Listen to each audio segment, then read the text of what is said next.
Do you peek in? Peeked I in? forgot my pumpkin spice jacket. Yeah, we were going. I don't know colors Orange that for well. playoff week. I don't know the colors that well, so. You buy that? I don't buy that. I buy that as much as I buy no injury related questions from Barry. Well, that never would happen. But I'll call you when it's over. congrats for us being here with you on January the 9th. And as far as Tua goes, has he reached the point yet where he can do non-contact practice stuff such as throwing? Has he been cleared for that level yet? So has not been cleared for that level yet. I'm hoping to, with all three active roster quarterbacks. They all have injury-related concerns. I'm hoping to have some clarity on Wednesday, but as of right now, it's literally the same, if not more vague than when I just saw you guys last. Saw most of you guys last. And then one more thing on Tua, even though obviously we don't have clarity on whether he's in the protocol. Is he even at the level? And this is stage 3 protocol, but is he even at the level where he can do aerobic exercises? I don't know exactly what goes on. I do know there's I've seen him post whatever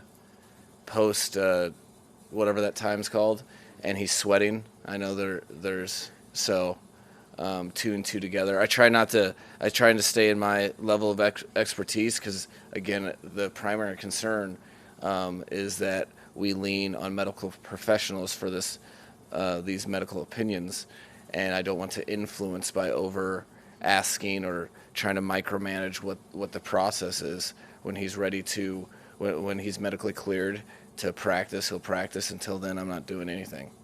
You're taking it one day at a time. That's right. That's right. How did today go? Today was a high five level of no, he was good spirits through the weekend, and there was no setbacks or concerns with regard to today, but he was feeling good, and we'll see what tomorrow brings. Mike, you mentioned when you were talking about clarity on Wednesday, you mentioned all quarterbacks. So do they all fall into the category of clarity on Wednesday? And what are the injuries? Obviously, we know Teddy. It's just because we're just getting, had some bumps and bruises with Skylar as well. You saw him. I'm sure you caught him try to pull out of a tackle, and he was just a little banged up from the game. And then seeing, I thought Teddy was good enough to get us out of the game, which was the whole goal. Which was to his credit, he really worked, really day and night, endlessly, to be in a position where he could play for us if something happened to Skylar. So you kind of have to see the residuals of that and see where he's at before making sound judgment on Wednesday. So I really don't know. I'll be preparing for, everybody that we have. I don't have any clarity. Hoping to have better clarity on Wednesday. In fact, last Monday you told us you were going to do game plans, you and Frank, for either Teddy or for Skylar. Do you guys tomorrow prepare game plans for those two and two, or all three? I didn't even know you listened to me. I listened to you at least 98% of the time. 98, at least 57. That I think that's the you're playing a division opponent who you're pretty familiar with, who you just played a couple weeks ago. That gives you a little liberty to have some variance in your plan for each particular quarterback, and then when you get concrete clarity, you have one direction for your entire team to kind of go by, and that's what you stick with. Mike, sorry. When I'm sure you saw that Damar Hamlin was released from discharged from the hospital, heading back to Buffalo. We're going to talk all week about the atmosphere going into Buffalo in a playoff situation, but that team obviously is playing for something so much bigger than football. Is that going to be kind of on your minds this week as you prepare going into that environment, and what kind of this aspect adds to it? Well, the two prongs, so the environment in general, is as exciting of a place to play that exists by itself. Just because, I was speaking to a couple guys that, this was it was a primetime game just a couple weeks ago, and some guys that I have experience with in the playoffs and in the NFC, and how that environment in Buffalo supersedes what you see in the NFC. It was just a really cool place. You can tell the football fans love the game for the right reasons and are 100% loyal, and let you know how much they dislike you, which I kind of like. I appreciate coming from a fan's perspective. Now, on top of that, I think that is something where it's uncharted, but I feel very, very confident that our whole team will be cheering for DeMar the same like he was a Miami Dolphin. That's a shared experience that you really, anytime there's very few moments, really realistically, that you can say, yeah, remember where I was when. And when you go through that, and then you don't know the outcome, and then you feel like you just get so invested in the miraculous recovery and all the people that it takes for that to even occur. I think we're all going to be very, I don't know, we'll feel very blessed to be a part of that celebration, and as much as anyone could possibly feel like we're cheering for a Miami Dolphin for sure. Mike, what can you tell us about Raheem Mostert? He will not be engaging in any competitive games of thumb war because he broke his thumb. And so what is it? That right now, it's a serious injury. It's hard to know if he'll be able to play this week. I never put anything past Raheem Mostert. I've learned that over time. But it was a significant break of his thumb, and he'll be addressing that this week. Will he need surgery? And as a secondary thing, I can't help but ask you, how do you have so many guys in your backfield with hand injuries at the same time? Well, you're either coaching it or you're allowing it to happen. No, I think there's some extenuating circumstances in the game of football. Sometimes when it rains, it pours. I believe, you can't really hold me to it, but I believe he'll be getting surgery. But again, I've been, I know that, I believe his surgery was going to be today. But although they are both hand or thumb injuries, they are very different, Alex and Raheem. So they're not exactly comparable. And that, if you want me to elaborate on that, I'm just going to be a bumbling buffoon because there's a lot of scientific stuff that just went right over my head when I was debriefed. What's the outlook for your two tackles, Tehran, who was missed the last two games, and Brandon Shaw, who went out last game? I mean, it's just YOLO. That's what we're doing these days. We got injuries. The one thing I will say is it's been really cool to see a team. You never want to see that for individuals. You don't want to see, and there's a real thing. When guys get hurt, it's not like, oops, I'm missing. I mean, they are, like Armstead, every time he doesn't go, he went through a war to try to go. And so I don't make light on the situation at all, but it has been pretty awesome to see at this juncture in the season how the team's mindset of next man up is about as real as I've ever been around.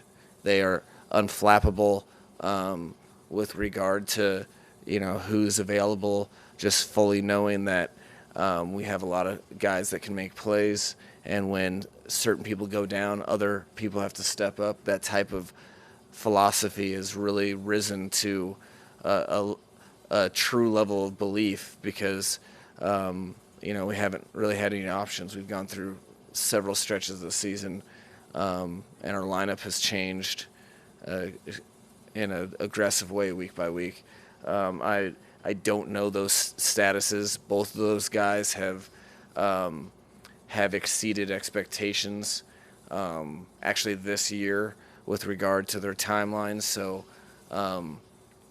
they'll be more of that late week fun that I promise you guys. I would love to just give you concrete information. I would love it, but I don't know.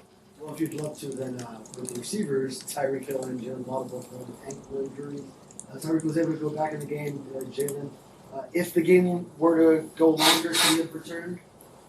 I think, I don't know. He'll be treating it every day. He's one of the, like I've told you before, he's one of the toughest guys. I'd be very surprised if he wasn't able to get himself in a position to be able to play Sunday. I'd be very surprised, but he will be going into treatment and working through that as the week progresses for sure. Mike, most of your roster just hasn't played in a playoff game. What's the biggest difference between a regular season game and a postseason game?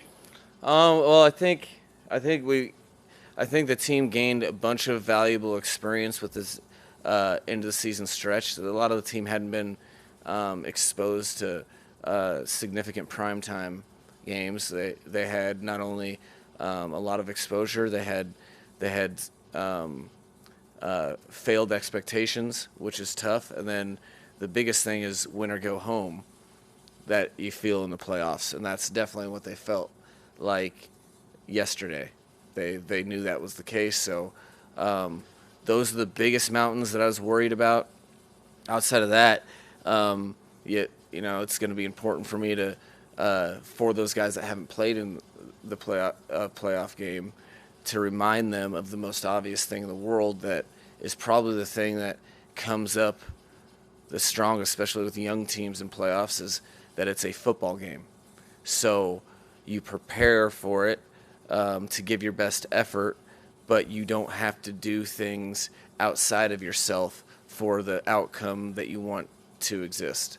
So you have to make sure that guys don't press. I would have been a lot more nervous had we not had a playing game just last Sunday for at least a taste, because it is different. What is the key, though, to getting the players to stick to knowing that it's just a football game as opposed to trying to do too much? It's a day-by-day process that starts with focusing on working on the game plan as it relates to your position on Wednesday and nothing else. It's like handling things day by day with a whole team. You look at what is, you don't even worry about the game until Sunday. Every other day of prep is its own entity, and that's what you're focused on, because when you're not focused on that, everything's an opportunity cost. So if you're starting to think about, what X, Y, or Z is going to be like on Sunday, you are not present in the moment thinking about how to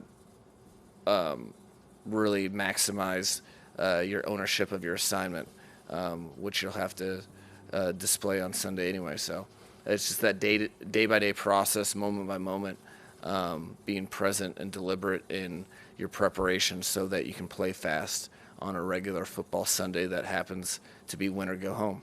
Like you mentioned the mindset of your team a little earlier. 6 weeks ago, this team was flying high. Things obviously change. Now it seems like outside this building, no one gives this team a chance in Buffalo. How do you think that impacts the players, and what do you say to them about the expectations, where things have gone, and how the kind of the approach this game? Yeah, I think you learn that it's cool when it's favorable. It's not as cool when it's not favorable. I think you learn that none of it matters. That like you have control over the narrative, and it's generally retroactive, or it's the narrative can be controlled by your actions on the field, and you just worry about your actions on the field. I think I would, again, be more worried about either way had we not gone through the huge highs and lows. I think there is a positive in that, in that you you really get to feel what it's like to possibly, I'm not saying anyone did, but like your guard is down when people are singing your praises, and it gets old when people are telling you how bad you are. Both things are very natural consequences of black and white results. It will always be that way. You'll be praised when you win, and people will be critical when you lose. Why? Because people care. So, and you know what's even more maddening when you're winning or losing games is when you really care about something and can't control it. So, henceforth, there's always going to be a reaction either way. And I think that the more people live through that, the better they can circumvent that and not make it any part of the equation when there's a job to do and they only have each other to rely on to do that job. Did you notice your team got back in the win column with the removal of the ping pong table from the locker room? No, I thought you were just going to I thought you were going to stop the questions. Did you notice your team got in the back in the win column? Did I notice? No, I really don't know what goes on in the locker room anymore. The locker room is the players. I had my ear to the street, so to speak, a little more when I was kind of like trying to navigate from, you know, their locker room procedures from the past, and you know they used to not have anything in there, so I wanted it to be their space, and so I had to get my hands dirty a little bit. Now I'm out of the loop, have no idea, and I think I got somebody mentioned something to me maybe the end of last week or maybe yesterday. I can't even remember. It was like, hey, the ping pong table is gone. I was like, oh, really? Where's the ping pong table? That's what I want to know. Who stole the ping pong table? Was it a thievery? Are you on it, Hal? I'm all over. All right. Well, you let me know. I want to know what happened to the special design that Tyreek was promising. There's a special design he was promising? He said it was going to be not just a regular ping pong table, but a dolphin ping pong table. Really? He says both are now back at his place. Well, I mean, it sounds like he's trying to get people to come over. You guys want to go? Yeah. I'm not sure if we do. I don't know. But was that the last question? Yeah. Time flies when you're having fun, right? All right, guys. See you Wednesday. Thanks.